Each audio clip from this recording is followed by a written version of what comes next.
Hello guys, welcome to my new blog. দেখতেই পাচ্ছ রঙ্গোলি বানানো অলরেডি ডান, কারণ দীপাবলি তো তোমাদেরকে মানে দীপাবলির শুভেচ্ছা, প্রীতীয় শুভেচ্ছা। আমি আর বোন মিলে আমরা রঙ্গোলি বানিয়ে নিচ্ছিলাম সকাল সকাল। তো এখান থেকে শুরু করছি। উঠানেও বানিয়েছিলাম এবং মন্দিরে বানিয়েছিলাম, তারপর বানিয়েছিলাম হলো তুলসী মন্দিরের সাইডগুলোতেও এভাবে করে ছাপ দেওয়া হয়েছিল। তো দেখো, এই ক্লিপটা তোমাদের সাথে শেয়ার করে নিলাম। দীপাবলি মানে এই রঙ্গোলি, তারপরে প্রদীপ জ্বালানো, বিভিন্ন রকমের দিয়ে মিলেই কিন্তু, কালার মিলেই কিন্তু শুরু হয় দীপাবলির শুভ লগ্ন। তো দেখতেই পাচ্ছ এদিকে বানানো ডান। তারপর বিকেলবেলা, মানে সেরকম আর কোনো ক্লিপ নেওয়া হয়নি। বিকেলবেলা ঘুম থেকে ওঠার পর এইভাবে করে সাজানো হচ্ছিল টেবিলের মধ্যে সমস্ত প্রদীপগুলো সাজানোর পর আমরা জায়গার মতো প্রদীপগুলো রেখে দেওয়ার পর আমরা রেডি হয়ে নিচ্ছিলাম। তো শাড়ি পরেছিলাম, কাভারেজও ছিল আমার। তো সেই দরুন মানে যেহেতু ছবিও তুলতে হবে, কাভারেজও আছে, সব কিছু মিলিয়েই তারপরে মনে হলো যে না, শাড়িটাই পরি। তো শাড়ি পরে নিয়েছিলাম। তারপরে দেখো, এখানে মন্দিরে প্রদীপ ধরানো ডান, এদিকে রঙ্গোলির এখানেও প্রদীপ ধরানো ডান, এদিকে তারপর চলে গেছিলাম হলো মানে আমাদের বাড়ির যে মেন এন্ট্রান্স, ওই সিঁড়িতেও প্রদীপ ধরানো ডান। তো এরকম করে টোরে নিয়ে প্রত্যেকটা জায়গায় দেখো কত সুন্দর লাগছে না দেখতে প্রদীপের। আর দীপাবলি মানেই তো আলোর উৎসব। তো সেই আলোর উৎসবেই আমরা সবাই মেতে উঠেছি এবং কত সুন্দর আলোয় আলোকিত হয়ে গেছে বাড়িটা দেখো।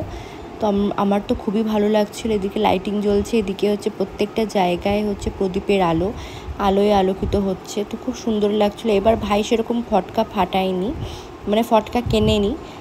তুলসী মন্দিরটা দেখো, তোমাদেরকে দেখাবো, ওটাও খুব সুন্দর লাগছিল দেখতে। তুলসী মন্দিরটাও আমার বেশ ভালো লাগছিল। প্রত্যেকটা জায়গা থেকে তুলসী মন্দিরটা বেশি ভালো লাগছিল। তারপর মাঝখানে উঠোনের যে রঙ্গোলিটা দেওয়া হয়েছিল, সেখানেও দেওয়া হয়েছে প্রদীপ। এদিকে দেখো চিকুও বসে আছে, এখানে ভাই এই ক্লিপটা নিয়েছে। তারপর বেরিয়ে পড়েছিলাম কাভারেজের উদ্দেশ্যে। ওপেনিং ছিল, কেএমসির ওপেনিং ছিল। তো আমরা কেএমসির দিকে চলে যাচ্ছিলাম, মানে আমবাগান, যেটা ইসলামপুরে যারা থাকো তারা অবশ্যই জানো যে আমবাগানে 21 কালী পুজো হয়। তো 21 কালী পুজো যেহেতু হয়, তো সেখানেই আমরা চলে যাচ্ছিলাম, কারণ সেখানে আমাদের পৌরপিতা শ্রী কানাইলাল আগরওয়াল মহাশয় আসবে তার ওপেনিং করার জন্য। তো কল এসেছিল, তো চলে যাচ্ছিলাম ওখানেই। দেখতে পাচ্ছ, আর যেখানেই তাকাও না কেন সেখানেই শুধু ফটকা ফাটছে, এবং মানে বাইরে মানে রাস্তায় চলাফেরা করা যাচ্ছে না, এমনভাবে ফটকা ফাটছে, আর চোখের মতো বারুদগুলো ঢুকছে। তো এটা একটা মানে হয় না, একটা সাইড ইফেক্ট ফটকা ফাটানো।